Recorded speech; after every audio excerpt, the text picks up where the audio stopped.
so we'll keep this super, super short.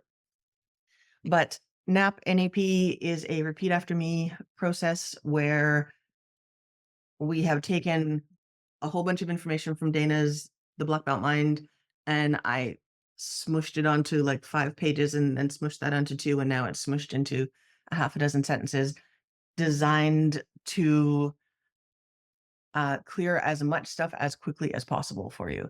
And the more we play with it, the more excited I'm getting about it.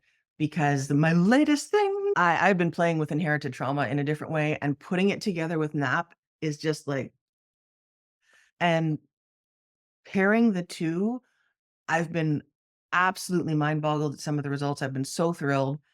And in fact, one, I won't tell any details that could let you know who this was because I haven't asked their permission to share the story. But the super short version is a few weeks ago, I worked with somebody on a piece of inherited trauma. We tracked it back to what was going on in their family and cleared it for them. I spoke with them a little while later, and they said their sibling, who is not into this sort of thing at all, we were focusing quite specifically on one organ, and their sibling had something clear out of that organ in a very uh, noticeable fashion at the same time as our session was.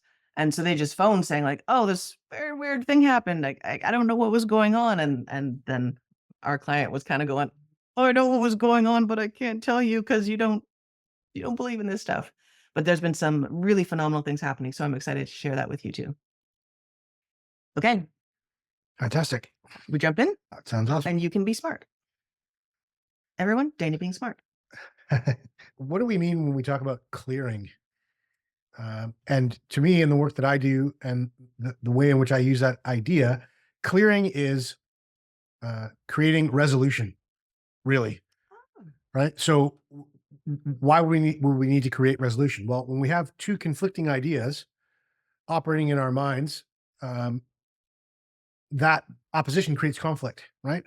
So, that conflict creates barriers and ridges and resistance. When we resolve that conflict, when we bring that conflict to resolution, we've quote unquote cleared it, right? Because now where there was stuckness and resistance, there's now restored flow. And I think of it in that manner because flow is actually our innate state. That's the place where we are most naturally always trying to return to things from life, like traumas and chaos and unexpected adversity, oftentimes jams up that flow and we get into conflict and opposition. We can be drawn to something that says, "Oh, I think this is something I really want to do." But then the thing that's in conflict is the opposing thought that says, "I don't deserve that. I'm not allowed to do that. I should be afraid of doing that.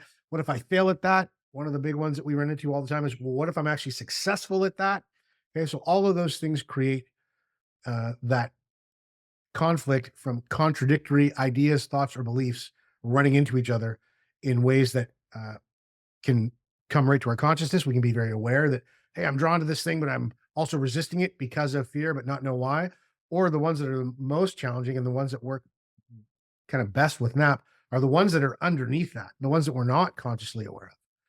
All maybe we can do is register them on the level of feeling or emotion when we run into a particular situation or make a particular reach in a certain way.